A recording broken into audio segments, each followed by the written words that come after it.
이번 세션은 차세대 통신에 대해서 이야기 나눠보도록 하겠습니다. 최근 5G 또 6G 등 위성뿐만 아니라 최근 차세대 통신 네트워크를 두고 전 세계가 경쟁을 하고 있습니다. 때문에 기술 경쟁력을 어떻게 하면 강화할 수 있을까 고민이 깊은 시점인데요.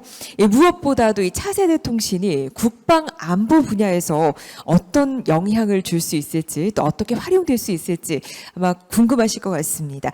이어지는 네 번째 세션에서 만나보도록 하겠습니다. 자, 이번 세션 함께 해주실 분들 역시 소개해드리죠. 발표는 장 바티스트 틴투리의 텔레스 알레니아 스페이스 국방통신 총괄 이사께서 함께 해주시겠고요. 최경일 KT셋 기술 총괄님 그리고 이광열 한화시스템 항공우주사업부문 전무께서 준비를 해주셨습니다. 이번 세션의 경우 좌장은 원래 방승찬 한국전자통신연구원 원장께서 맡아주시기로 했는데요. 피치 못할 사유로 인해서 오늘은 백용순 한국전자통신연구원 입체통신연구소 소장께서 좌장으로 수고해 주시겠습니다. 여러분의 양해 부탁을 드리고요. 자, 저희는 함께 해주실 좌장님과 연사님들을 단상으로 모셔보도록 하겠습니다. 여러분 박수로 환영해 주시기 바랍니다.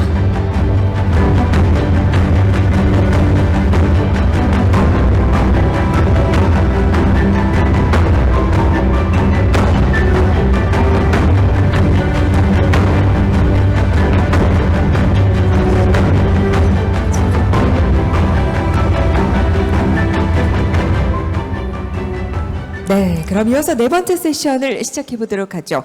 백용순 소장님께 저는 마이크를 넘기도록 하겠습니다. 부탁드립니다. 예, 안녕하십니까. 방금 소개받은 한국전자통신연구원 입체통신연구소장을 맡고 있는 백용순입니다. 아까 사회자분께서 이야기하신 것처럼 원래 방승찬 원장님께서 좌장을 맡으실 예정이었는데 오늘 잘 아시다시피 굉장히 또 저희 우리나라 우주산업에서 굉장히 중요한 날이지 않습니까? 누리호 3차 발사에 참석하시게 돼서 제가 오늘은 좌장을 대신하게 되었습니다. 양해 말씀드립니다. 오늘 네 번째 세션으로 차세대 통신 세션이 되겠습니다. 아까 말씀하신 대로 오늘은 장 바티스트 틴틀리의 탈레스 알레니아 스페이스 국방통신 총괄이사분과 그 다음에 최경일 KT셋 기술총괄, 그 다음에 이광열 한화시스템 항공우주사업부문 전무님을 모시고 의견을 듣는 자리를 마련하도록 하겠습니다. 이번 포럼이 좀 특이한 게 좌장도 발표를 하게 돼 있더라고요. 그래서 제가 먼저 발표를 시작하도록 하겠습니다.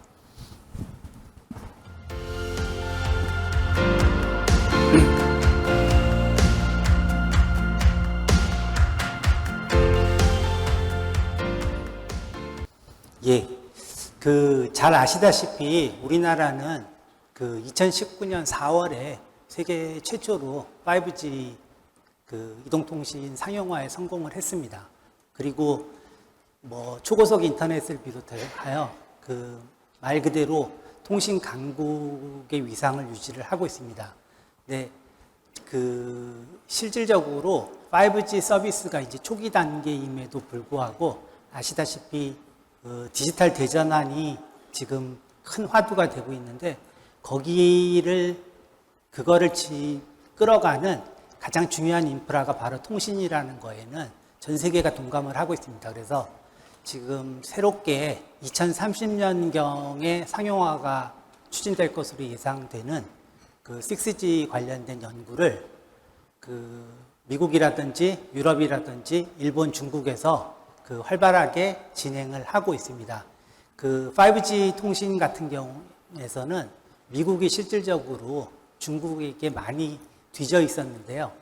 아시다시피 조금 전 세션도 그런데 이제 AI라든지 여러 가지 응용해서 실제로 통신이 굉장히 중요한 인프라를 차지하고 있기 때문에 미국은 넥스지 얼라이언스 이런 거를 만들어서 6G를 리딩하기 위해서 지금 최선을 다하고 있습니다. 오늘 저희가 차세대 통신이라고 세션은 돼 있지만은 내용이 이제 국방 관련된 내용인데 6G 관련돼서는 사실은 기존의 이제 6G 통신에서 5G 통신보다도 훨씬 더 빠른 데이터 양을 함으로써 바야흐로 정말로 AR이든지 VR 같은 그 이머시브 서비스를 실질적으로 디플로이 할 수 있는 배경을 만들 수 있고요. 또 하나 이제 중요한 부분은 그 다양한 서비스를 실질적으로 수용을 하기 위해서는 그 저지연이라는 것이 굉장히 중요합니다. 그래서 우리가 지연하는 시간도 중요하지만은 적절한 타이밍에 그 컨텐츠를 공급을 해야지 게임이라든지 스마트 팩토리라든지 이런 것들을 구현을 할 수 있기 때문에 그런 부분도 되고요. 그 다음에 여러 가지 센싱이라든지 그 다음에 컴퓨팅 자체도 네트워크에 녹아드는 그런 기술이 개발될 것으로 예측이 됩니다. 그리고 이러한 모든 것들이 조금 전 세션에서 이야기되었던 AI 안에 녹아나는 그런 기술로 발전할 것으로 예측이 됩니다.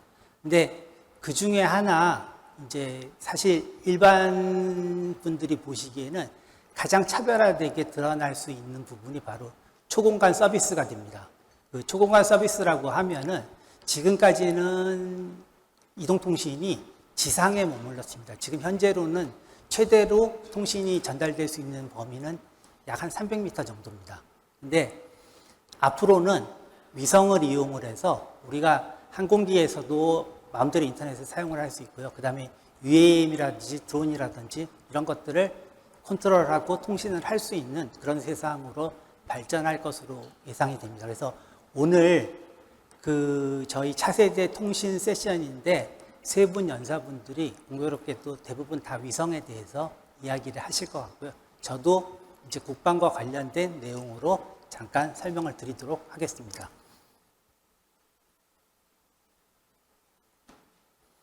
예, 그 목차는 다음과 같고요. 그 실제로 과거에는 통신은 인프라였기 때문에 대부분의 투자들이 정부 차원에서 이루어졌습니다. 그래서 정부 차원에서 이루어진 통신의 투자는 마찬가지로 군에서 활용이 됐고요. 그래서 실제로는 군에서 활용하기 위한 통신에 대한 연구가 굉장히 활발하게 진행이 됐었습니다. 그래서 우리가 지금 현재 없어서는 안 되는 그 인터넷 서비스도 실제로는 군에서 사용하기 위한 아르파넷이라는 그 세계 최초의 패킷 네트워크 시스템에서 시작이 됐었던 거고요. 그 다음에 그 2차 대전에서 이제 영국군이라든지 연합군에서 많이 사용한 그 항공기를 탐지하는 그 레이더도 실제로는 그러니까는 그때 26년도에 사실은 그 공교롭게도 이게 일본 사람이 개발을 했는데 일본에서는 적용이 되지 않고 연합군 쪽에서 적용이 돼서 많은 그 전과를 올렸는데요. 그 기술이 응용이 돼서 텔레비전 안테나로 사용이 됐었습니다. 근데 기술이 발전을 하고 통신에 여러 가지 다양한 서비스가 붙게 되면서 실질적으로 이제는 민간에서 개발된 통신 기술이 오히려 군에서 사용되는 이러한 역전 현상이 벌어지기 시작했습니다. 대표적인 게 국내에서는 와이브로라고 아마 기억을 하실 텐데요. 와이브로 서비스가 개발이 됐었고요. 실질적으로 와이브로는 민간에서는 크게 성공을 하지는 못했습니다. 그 와이브로가 실질적으로 어떻게 보면은 4세대 이동통신의 후보 중에 하나였는데 결국에는 LTE와 경쟁을 하다가 밀린 부분이 있는데 우리나라에서는 군의 특성상 우리나라에서 개발된 기술을 이용을 해서 군 전술 정보 통신망에 와이브로를 지금 적용해서 현재도 사용을 하고 있습니다. 그 다음에 요 근래에 제일 많이 들으신 것처럼 스타링크 서비스가 러시아 우크라이나 전쟁에서도 활용이 되고 있는 상황입니다. 그 5G 관련돼서 군에서 지금 어떻게 활용이 되고 있냐 하는 해외 사례를 보면요. 미국은 현재 정책적으로 5G를 군에다가 도입하는 것을 적극적으로 추진을 하고 있습니다. 그 미군이 JADC2라고 해서 이게 이제 Joint All Domain Command and Control이라고 그러는 건데요. 이 실제로 이제 군 통신망이 육해 공군, 우리나라처럼 육해 공군, 해병대, 그다음에 미국은 우주방위군도 있는데 각 통신망이 다 별개의 통신망으로 구성이 되어 있습니다. 근데 그렇게 해서는 종합적으로 어떤 상황에 대처를 하기 어렵기 때문에 이거를 하나의 통신망으로 각각의 흩어져 있는 센서들을 하나의 통신망으로 모아서 군이 같이 활용을 하는 게 타겟이 되겠습니다. 그래서 이 부분에서 사실 키가 되는 게 바로 5G 테크놀로지가 되겠고, 그래서 미 국방성은 5G 전략 구현 계획을 수립을 하고 군사적 목적으로 활용을 하고 있습니다. 우리나라에서도 마찬가지로 과기정통부하고 국방부가 그 DNA 기반 스마트 국방 전략을 2022년 2월에 발표를 해서 그 국방망에 5G망을 도입을 하고, 업무에도 그 군 자체, 그러니까 군용 모바일을 깔기 위해서 지금 연구를 진행을 하고 있습니다. 그래서 아래 그림에서 보시다시피 기본적으로 모바일 국방 업무라든지 훈련 작전 정보 공유, 그 다음에 경계 감시까지 기존 그 5G 상용 기지국을 이용을 해서 군통신망을 구축하는 것을 계획을 하고 있습니다. 그래서 차세대 6G 통신에서는 그러면은 어떻게 될 것인가 하면은요, 아까 말씀드린 대로 6G 시대에는 기존의 지금 현재 지상에서만 이루어지던 통신망이 지상과 위성의 통합 네트워크로 발전할 것으로 전망을 하고 있습니다. 그래서 아래 그림에 보시면은 현재도 위성을 이용을 해서 방송이라든지 통신이 서비스가 되고 있습니다. 하지만 그거는 이동통신과는 별개의 망으로 구성이 되어 있습니다. 근데 향후에는 이게 하나의 표준으로 그 지상과 위성이 통합돼서 단일 단말을 이용하는 시대도 도래할 것으로 보입니다. 그래서 그 지금 현재 6GPP, 그러니까 3GPP라고 그 이동통신 관련돼서 표준을 하고 있는 기구에서 그 표준화를 보시면은 기존의 이제 위성과 그 다음에 지상망이 분리되어 있던 것들이 지금 5G 어드밴스가 되면서 같이 논의가 되어 가고 있고요. 6G에서는 통일된 하나의 표준으로 갈 것으로 예측이 되어지고 있습니다. 군에서도 마찬가지로 지금 차세대 통신망에 대해서 그 초연결 다계층 대용량 네트워크 인프라 발전 개념을 얼마 전에 합참에서 발표를 했습니다. 그래서 내용을 보시면은 거의 민간에서 하려고 하는 내용과 비슷합니다. 그래서 그 다계층을 이용을 해서 지상과 공중과 우주까지 연결하는 그런 다계층의 통신 체계를 만들고요. 여기에 초연결 대용량을 구현을 하는 것을 목표로 하고 있습니다. 그래서 그 앞으로 차세대 통신은 적어도 그 인공위성 통신 관련돼서는 민군 겸용으로 발전할 전망이 큽니다. 그래서 왜냐하면 지금 현재 그 6G 관련돼서 국내에서도 그 2021년부터 정부 차원에서 사업을 추진해서 시작을 했고요. 지금 현재는 이제 원천 기술 개발 이후에 산업화를 위한 기술 개발을 위한 예타가 지금 현재 추진 중입니다. 그래서 그 지금 현재 본심의를 진행 중인데요.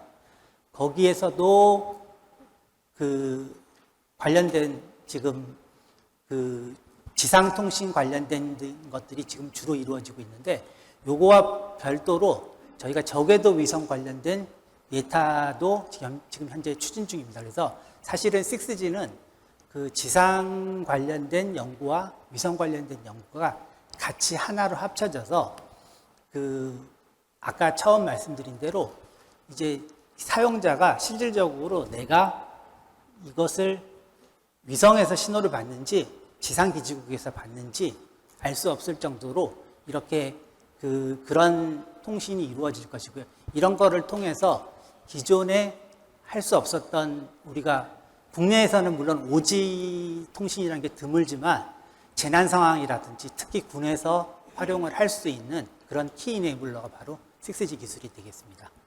예, 이상으로 제가 서두 발표를 마치도록 하겠습니다. 감사합니다.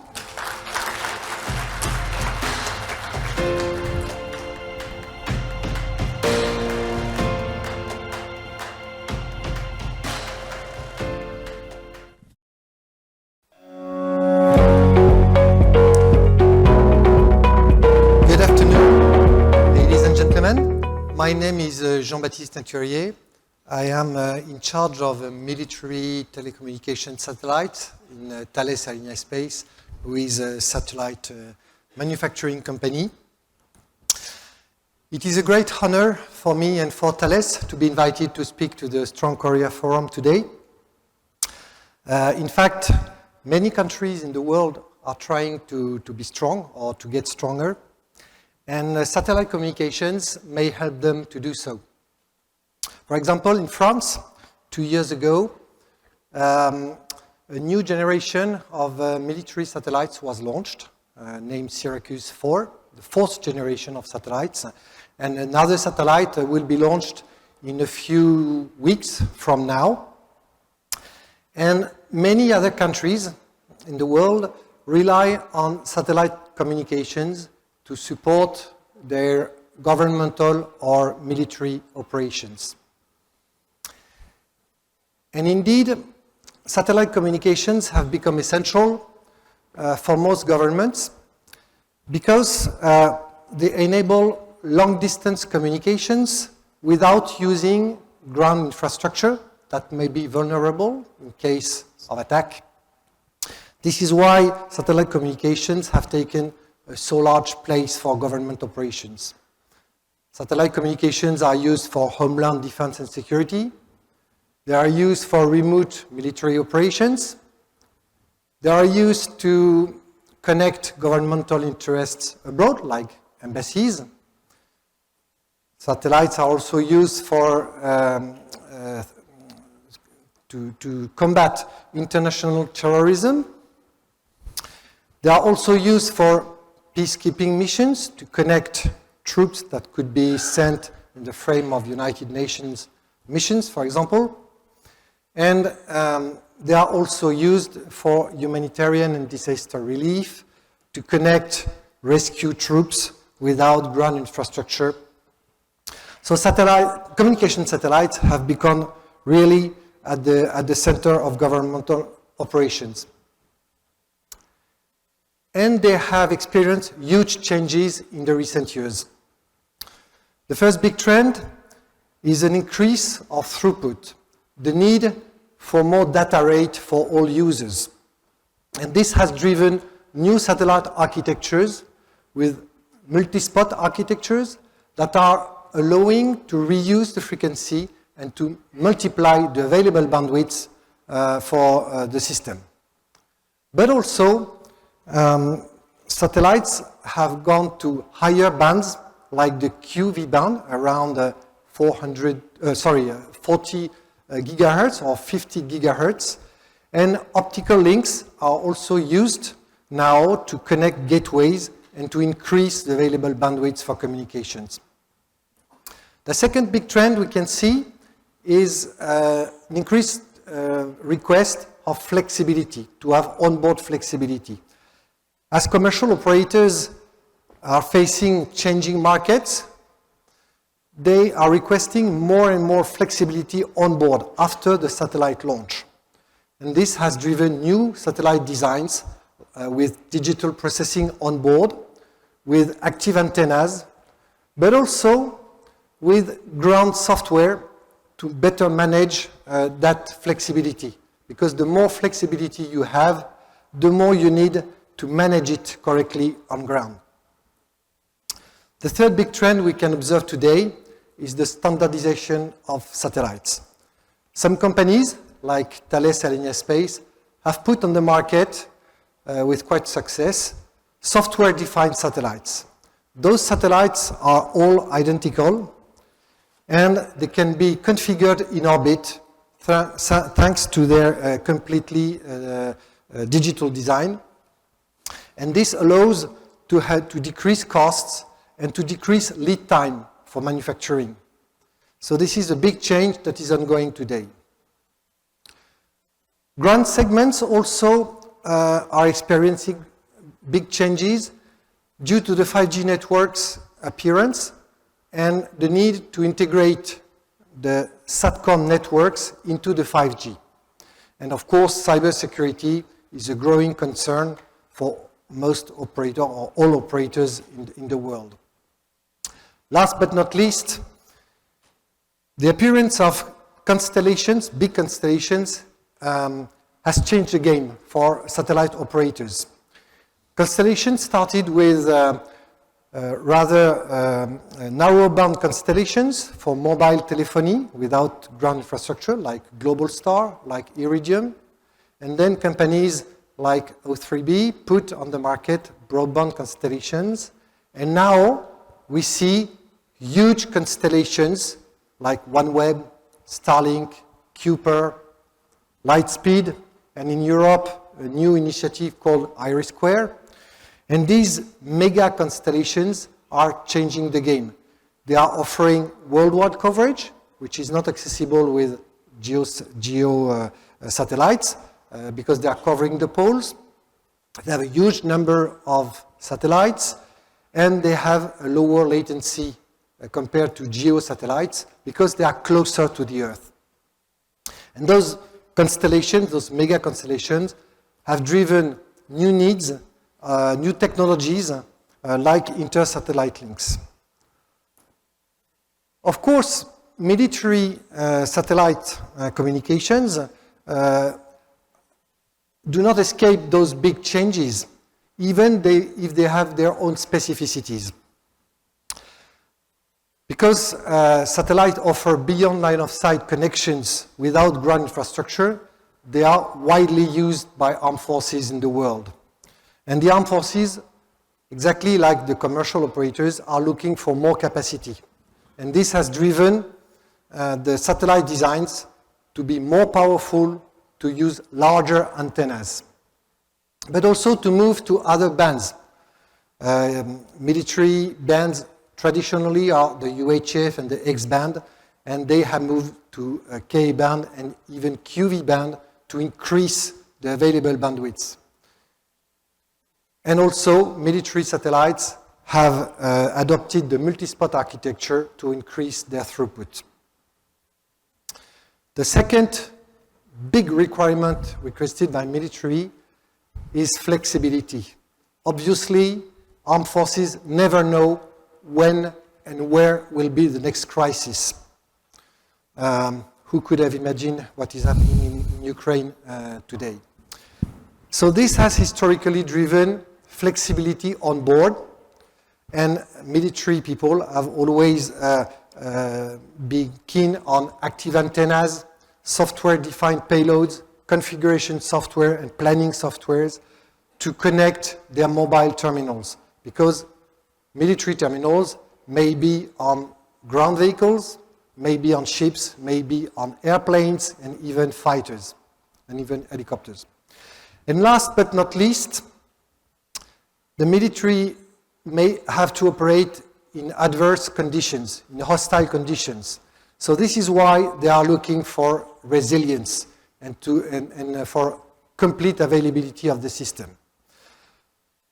So this is why the military satellites are protected in ComSec, communication security, in TransSec, transmission security. They are cyber secured, they are hardened against high power signals coming from the ground. They have also anti-jamming capability, and military networks rely more and more on distributed architectures to improve the resilience against physical attacks that may occur in orbit against the satellites. Jamming has always been a major concern for military communications. Hundreds of events of jamming have been reported since 2015, and this is ever increasing. The solutions against jamming are quite known, and they rely on two families of solutions. The first one being jammer nulling, where the active antenna on board the satellite may modify the shape of the coverage on ground to isolate the jammer from the useful users. And this is possible thanks to flexibility and to active antennas on board the satellite. The second technique to escape jamming is to spread the spectrum, like frequency hopping, and this technology is implemented in the ground modems. However, jamming is not the only threat military communications are facing. And in-orbit threats are increasing a lot, have been increasing a lot in the recent years.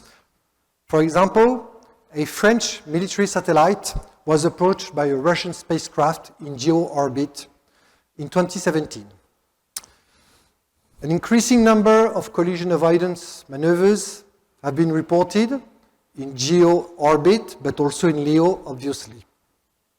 And several anti-satellite kinetic weapons have been launched in the recent years, generating thousands of debris in LEO. This is why governments have developed space situational awareness system, SSA systems, to be able to detect, to track, and to catalog objects in orbit, and to understand what the situation in orbit is. And those systems are based on ground and on-board sensors. However, if they allow to understand what is the situation in orbit, they do not allow to increase resilience against physical attacks. For that, a good idea is to take advantage of the multi-platform systems that are now available on the market. First, we have talked about the new non-geostationary constellations that have opened a new paradigm. They offer a worldwide coverage, including polar regions that are not accessible to GEO.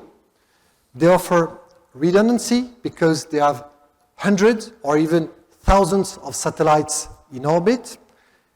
And they have a lower latency because they are not in GEO, they are closer to the Earth. But these are not the only available platforms for diversity. HAPS platforms are also available. High-altitude platform stations like Stratobus, which is a platform proposed by Thales Alenia Space. It is a dirigible balloon at 20 kilometers altitude. And this may also provide additional platforms to increase resilience against physical attacks. Of course, those platforms are more vulnerable to ground threats than GEO because they have lower orbit, because they are more sensitive to high power signals. But this vulnerability can be mitigated by the distributed architecture. And this is why Europe has launched a new initiative that is called IRIS².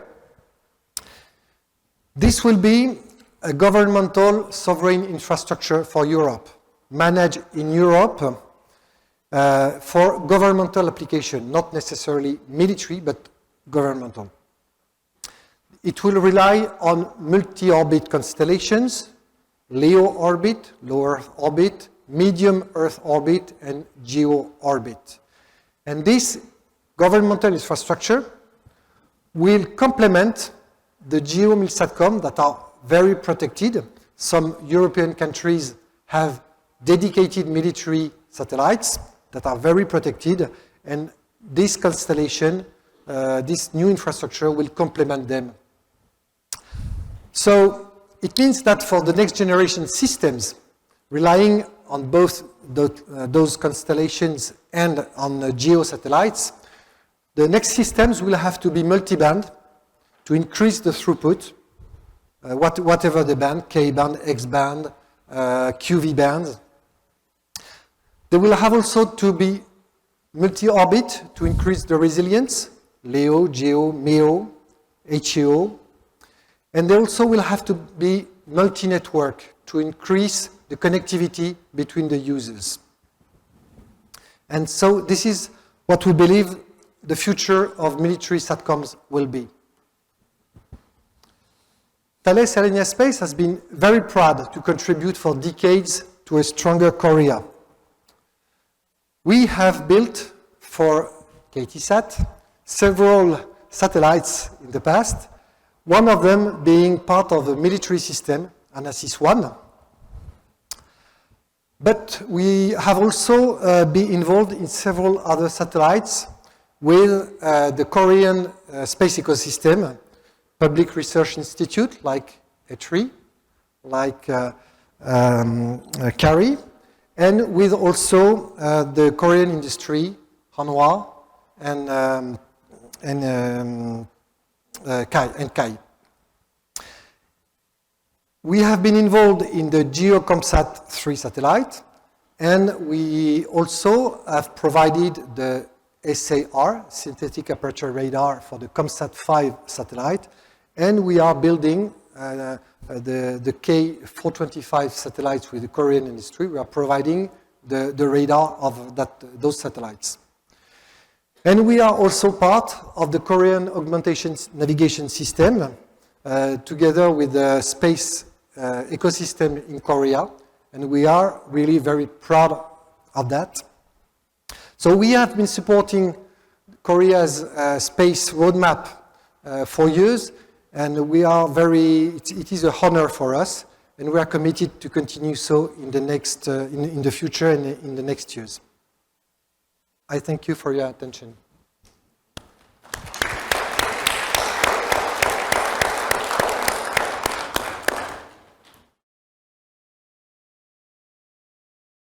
예, 다음은 KT셋의 그 정경일 기술총괄님께서 발표해 주시겠습니다.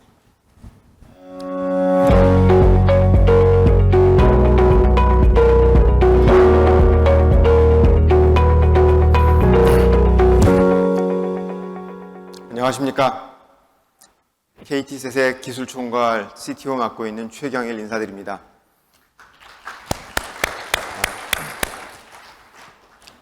저는 오늘 이 차세대 통신 세션에서 여러분들께 딱 3개의 키워드만 기억하고 가시라 라고 부탁을 드리러 나왔습니다.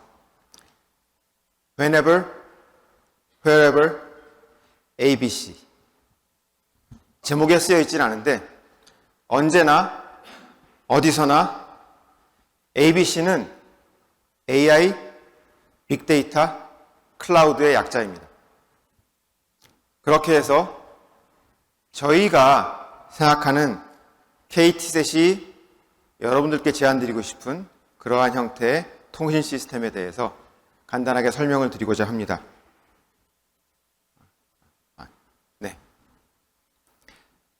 소통 또는 통신, 텔레커뮤니케이션은 인류의 원초적인 본능입니다. 사람은 소통을 통해서 다른 영장률과 다르게 훨씬 더 많은 지식을 쌓았고 그 지식들을 발전시켜서 지구를 지배하게 되었고요. 이제 소통의 부분에서도 인류의 역사가 그리고 우리의 문명이 발달하면서 지리적으로 넓어지면 넓어질수록 사람들은 소통의 거리까지도 계속 늘려왔습니다. 그래서 봉화라고 일컬어지는 파이어 비건이라든지 아니면 비둘기 다리에 편지를 붙여 날린다든지 또는 옵티컬 텔레그래프, 어딘가에서 보이는 그런 여러 가지 모든 방편을 통해서 소통을 해왔습니다. 그리고 일렉트리컬 텔레그래프가 발명이 되고 전화가 발명이 되고요. 그 전화를 통해서 트랜스 아틀란틱 텔레커뮤니케이션을 실질적으로 구현한 게 약 100년 전입니다. 근뒤에 스푸트니크 1호의 발사로 우주로의 소통의 시간이 열렸고요. 지금 현재 지구를 중심으로 왜 지구가 빨갛냐고 질문하시는 분이 계신다면 저 빨간 지구는 지구가 아니라 지구를 덮고 있는 위성들 덕분에 지구의 내부가 잘 보이지 않는 상황입니다. 지금 최근에 그 서비스를 다 할 수 있는 준비를 갖췄다라고 하는 원웹 또는 스타링크, 이러한 다양한 컨스텔레이션 위성들이 올라가면서 지구를 한참 많이 덮고 있는 이 많은 위성들, 관측 위성, 통신 위성, 중국도 발사하고 미국도 발사하고 유럽도 발사하고 한국도 발사하는 이러한 위성들이 지구를 덮어서 우리에게는 한편으로는 언제나 어디서나의 통신을 제공할 수도 있게 되었습니다만 또 다른 한편으로는 충돌 위험이라든지 우주 쓰레기 또는 우주에 남아있는 잔존물들의 문제점들 같은 것들을 내놓고 있지요. 미국이 가장 많은 발사를 하고 있습니다만 전 세계에서 한국을 포함해서 많은 나라들이 저궤도 통신 또는 중궤도 통신에 많은 노력을 기울이고 있습니다. 그러한 노력이 지금 현재의 상황이라면 통신 자체만 가지고 우리가 무엇을 할 수 있을까? 그러한 질문을 다시 한번 해보게 됩니다. 이미 한국은 전 세계에서 통신 분야에서는 가장 앞선 통신 인프라의 최고의 선진국입니다. 도시뿐만이 아니라 중소도시까지도 광 케이블과 5G망 그리고 다양한 통신 채널들로 모든 사람들이 소통할 수 있고요.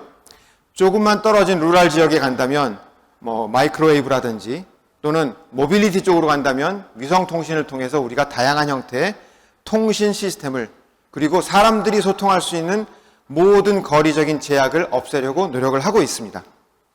그래서 여기에서 나오는 단어는 여전히 인류의 원초적 본능을 해결하기 위한 언제나 어디서나 그리고 어떤 장비이건 이러한 모든 장비들을 다 연결시켜서 seamless, 아무런 문제가 없이 어포더블하게 적절한 가격의 통신 서비스를 제공해야 한다라고 하는 것이 저희 KT셋의 모토이기도 하고 전 세계에 있는 모든 통신 회사들의 모토이기도 하겠죠. 2022년 5월 달에 발간되었다는 삼성의 6G 백서가 있습니다. 거기에서 6G는 어떻게 되어야 될 것인가에 대한 이야기를 하는데 세 가지의 키워드를 꼽습니다. Truly Immersive XR, 그 X가 Virtual Reality가 되었건 Augmented Reality가 되었건 지금보다는 훨씬 더 뛰어난 상상력의 어떤 그런 우리의 인류의 문명을 도와주는 리얼리티한 어떤 그러한 시스템이 되어야 한다. 하이 피델리티 모바일 홀로그램을 운영할 수 있어야 한다.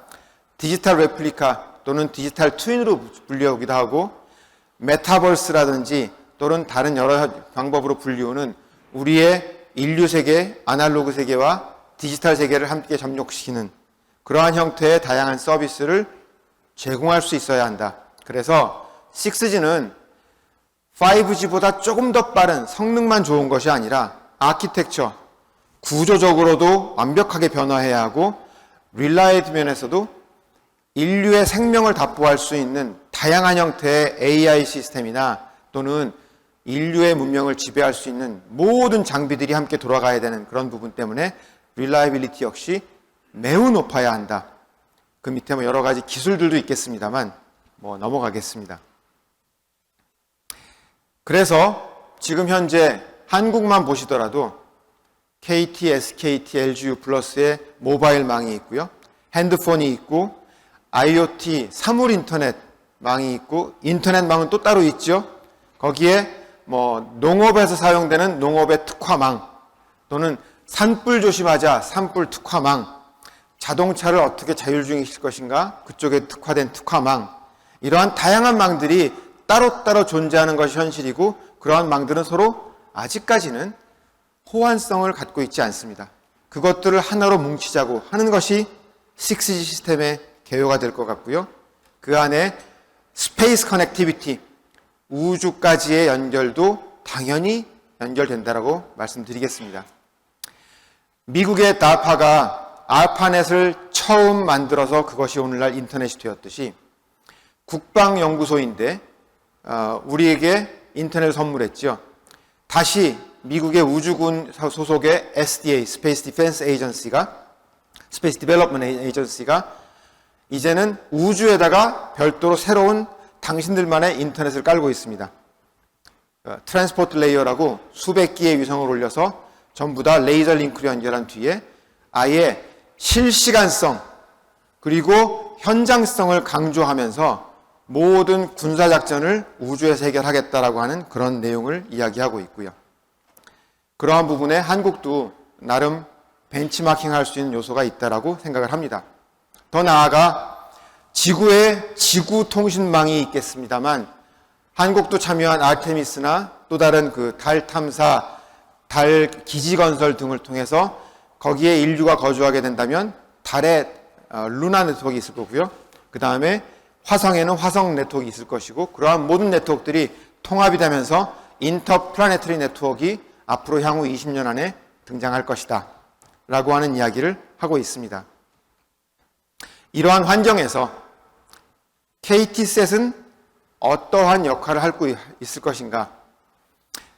지금 현재 무궁화 5A 호, 5호, 6호, 7호 8호를 운영하고 있는 정지궤도 위성통신 사업자인 KT셋은 전 세계 지구 육지 면적의 60%를 커버하면서 전 세계 서비스를 하고 있습니다만 그것만으로 우리의 성이 찰 것인가? 라는 질문을 하고요.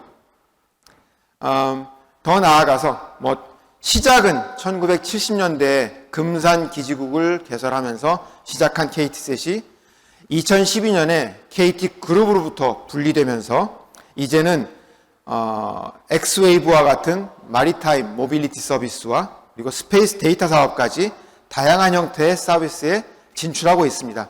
그래서 단순히 데이터 비디오 브로드캐스팅이 아니라 모빌리티 그리고 거버먼트 밀리터리 사업, 스페이스 데이터 사업으로 커다랗게 4개의 꼭지의 사업을 현재 진행을 하고 있고요. 특히나 군 정부 시스템에는 저희가 중계기 서비스뿐만이 아니라 데이터 서비스 등을 통해서 다양한 정부 기관들을 지원을 하고 있습니다. 또 스페이스 데이터로는 단순히 통신의 영역을 넘어서서 통신과 관측 그리고 거기에 AI가 접목된 다양한 형태의 에디드 밸류 서비스를 창출해서 저희 고객들이 정말로 원하는 정보를 원하는 장소에 원하는 방법으로 제공할 수 있게끔 만들겠다라고 하는 것이 저희 모토가 되겠습니다. 그러한 것 중에 오늘 특별히 이 자리에 제가 특별히 말씀드리고 싶은 부분이 이제 밀리터리 스페이스에 관련된 내용들이라 그 꼭지로 3가지의 제안을 들고 왔습니다. 첫 번째가 멀티오빗 글로벌 커버리지, 두 번째가 하이브리드 솔루션, 그리고 세 번째가 마이크로 엣지 클라우드 서비스가 될 텐데요. 한 가지씩 간단하게 소개를 해드리겠습니다. 지금 현재는 정지궤도 위성으로 정지궤도 통신 서비스만을 제공하고 있습니다만 그것만으로도 충분히 해외에 있는 해파 부대에 한국까지 연결이라든지 외교망이라든지 정부 통신망 그러한 망들을 제공하고 있습니다. 그러나 거기에 더 나아가서 향후에는 저궤도, 중궤도, 특히나 저희가 일정 부분 지분 투자를 한 망가타 네트워크스의 중궤도 위성 시스템을 통해서 단순히 동아시아 커버리지가 아닌 진정한 글로벌 커버리지의 서비스를 제공하겠다. 그리고 그것을 하이브리드로 연결해서 사용자는 내가 지금 사용하고 있는 단말기가 위성 통신을 하는 것인지 5G를 연결한 것인지 정지궤도 위성을 쓰는지 저궤도 위성을 쓰는지 아무런 상관이 없게끔 하겠다.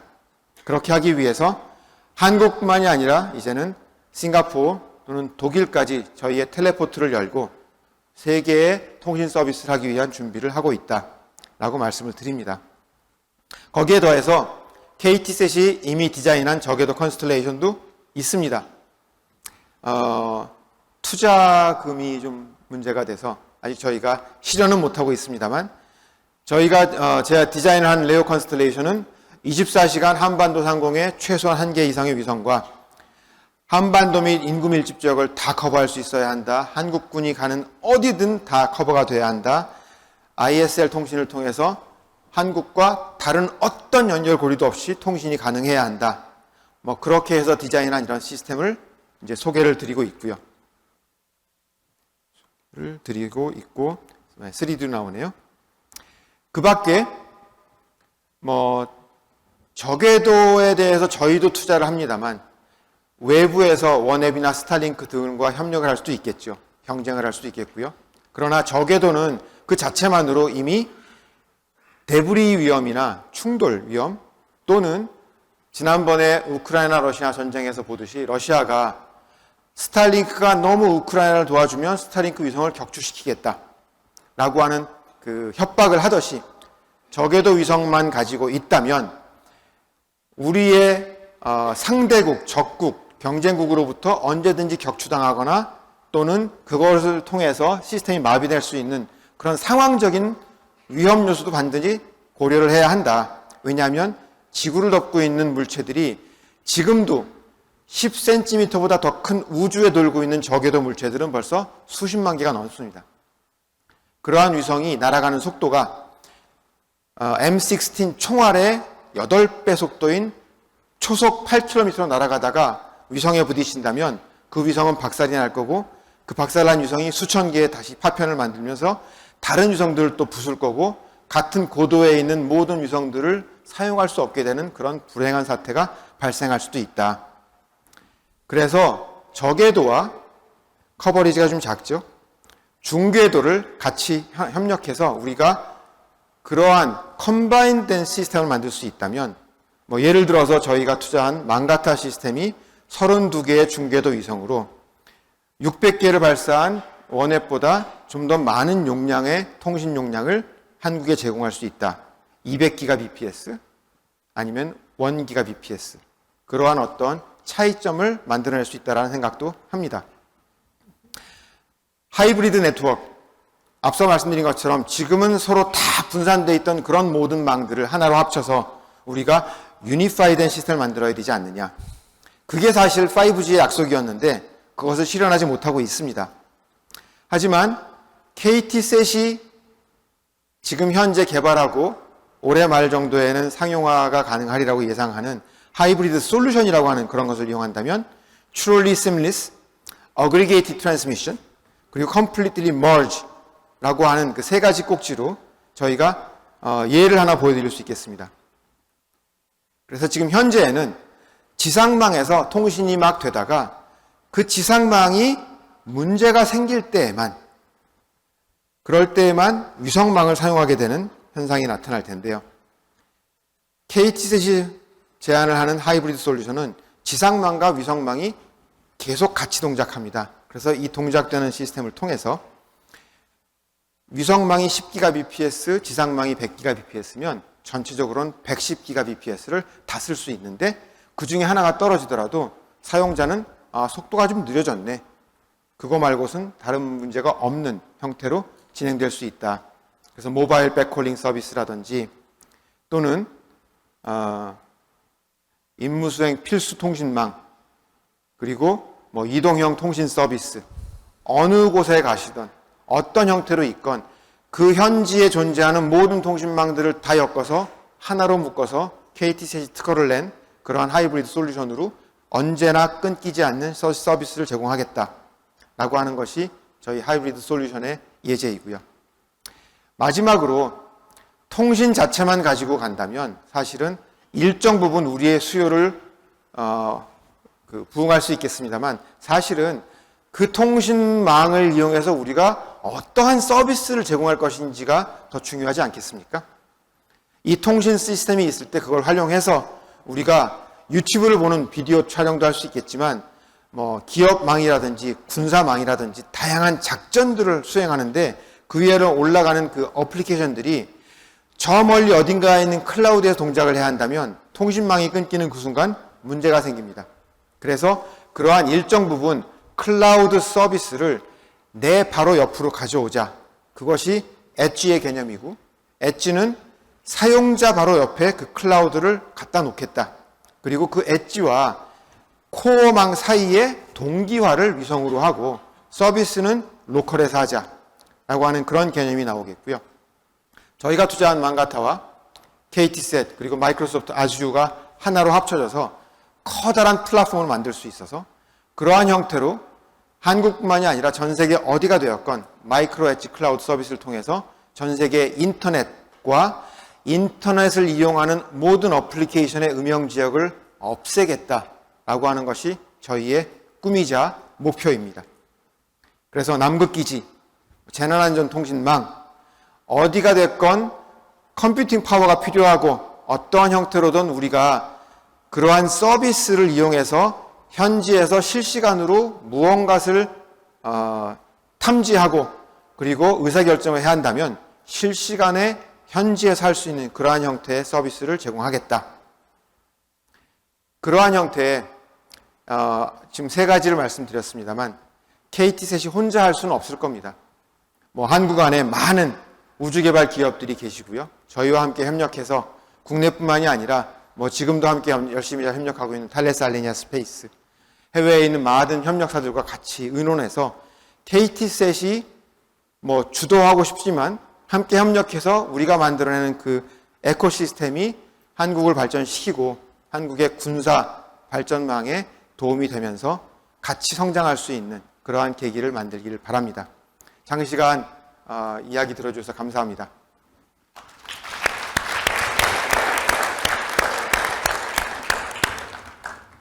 응답하는 시간이 10분이 주어져 있습니다. 그래서 일단 플로어에서 올라온 질문을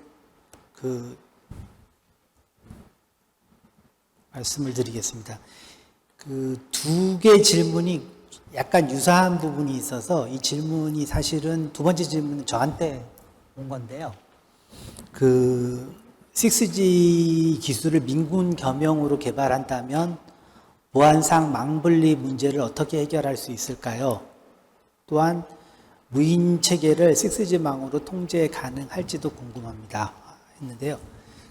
아까 제가 사실은 시간이 조금 넘어서 마지막 장표에서 말씀을 드리다가 말았는데, 기본적으로 지금 현재 민군 겸용으로 위성망을 사용을 하는 것을 논의하기 시작한 상황이고요. 아직 이렇게 하겠다라고 정해진 부분은 아닌데, 기본적으로 위성이라는 게 아까 발표하시는 분도 얘기를 했었지만은 굉장히 돈이 많이 들어가는 자산입니다. 그래서 특히 국내 같은 경우에 함부로 많은 위성을 쏠 수 있는 환경이 아니기 때문에 민군 겸용으로 위성을 활용하는 부분들을 저희가 군하고도 협의를 하고 있는데요. 그러면 이제 군에서는 잘 아시다시피 제일 중요한 부분이 보안이기 때문에 이 부분은 사실은 주파수를 만약에 다르게 한다고 하면은 그거는 이제 유선망에서도 예를 들어서 파이버를 광섬유를 물리적으로 분리하는 게 제일 쉬운 보안인데, 그거는 그렇게 되면은 사실은 같은 단말기를 사용하기가 어렵거든요. 그래서 위성이 할당받은 밴드에서 요새 많이 들어보셨겠지만 네트워크 슬라이싱이라는 기법이 있습니다. 그래서 실제로 주파수를 분할을 한다든지 시간적으로 분할을 한다든지 이런 방식을 통해서 일정 부분을 군이 전용으로 사용을 할 수 있게 하고요. 그 다음에 아마 이걸로만은 군에서 불안해하는 부분들이 있기 때문에 슬라이싱된 채널에는 따로 보안망을 태우는 방법들을 사실은 협의를 하고 있습니다. 그래서 아마도 그런 방향으로 추진이 되지 않을까 그렇게 생각을 하고 있습니다.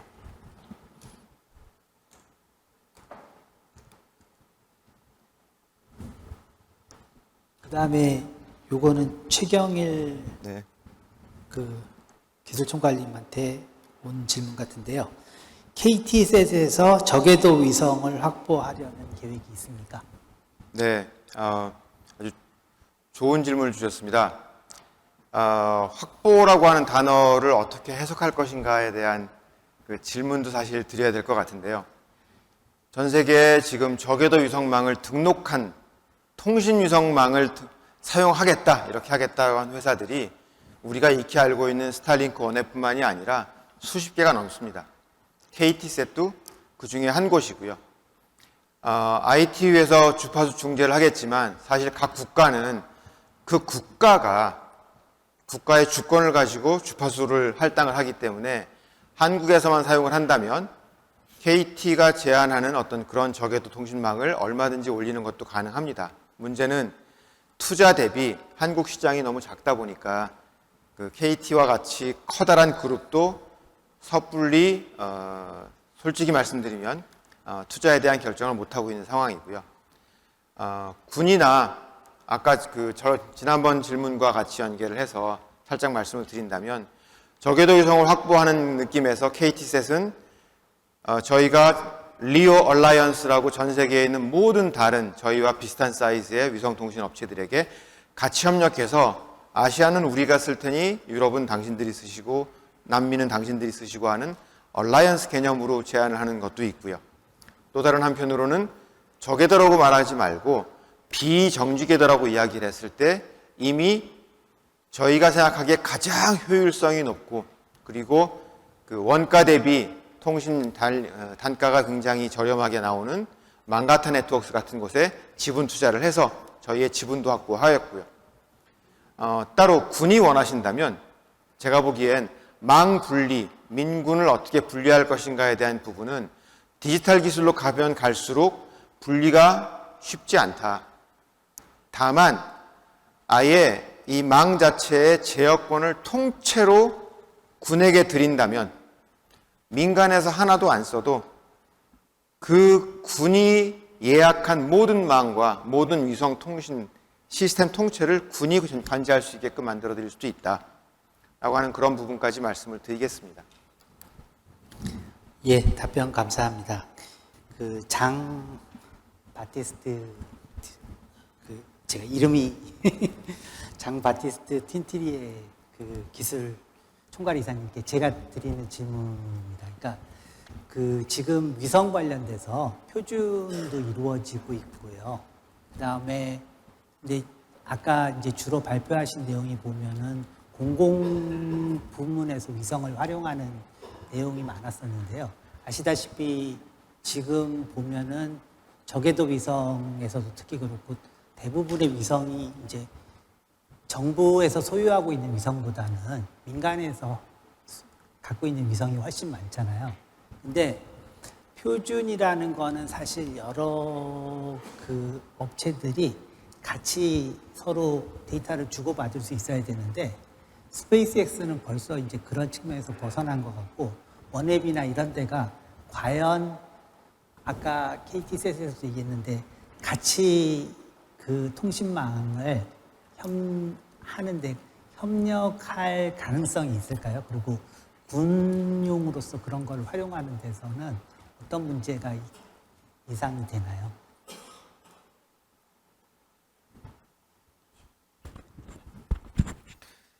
Well, I believe that you're right. Many private companies have developed constellations. Most of them were their own standard, proprietary standard. However, standardization bodies like 3GPP are developing standards.